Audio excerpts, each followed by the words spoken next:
Okay mga boss, i-share ko lang si Barako 1. Ayan, lumang-luma na pero tingnan nyo naman ang laman. Ayan o, 6 yan. So, ganyan. Ngayon, panlabas na lang yung gagawin. Yung panloob niyan mga boss, sulit na rin. Gawa ng jam pa lang, 6 na kambyo mga boss. Ginastusan no. Tapos, bago lahat panloob niyan.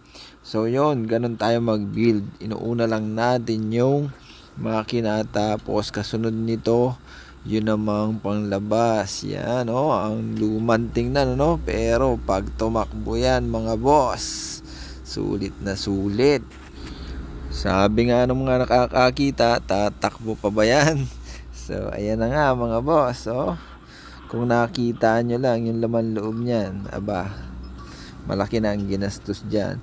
So ito yung fuel tank nya mga boss. Basta i-modify natin yan ng kakaiba rin.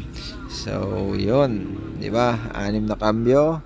Yung clutch modify dyan. Tapos piston, camshaft, halos lahat mga boss binago na natin. Basta yung makina okay na, panlabas na lang yung kulang. Ito mga boss, ayan, testingin ko na.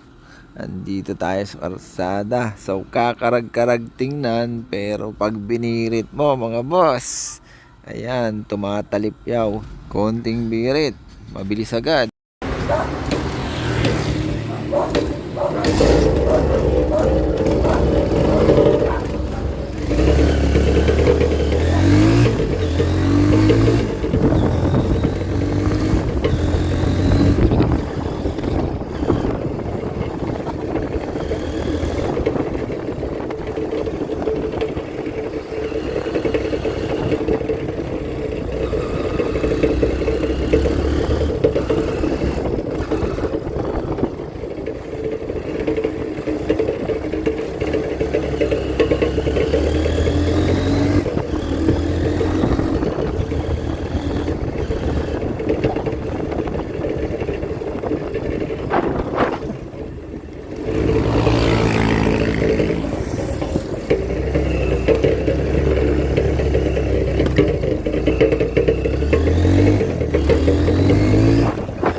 So yan mga boss, kahit luma na, basta ginastusan mo, okay na okay yan mga boss. Kasi yan nga, napakaraming modification kay Barako.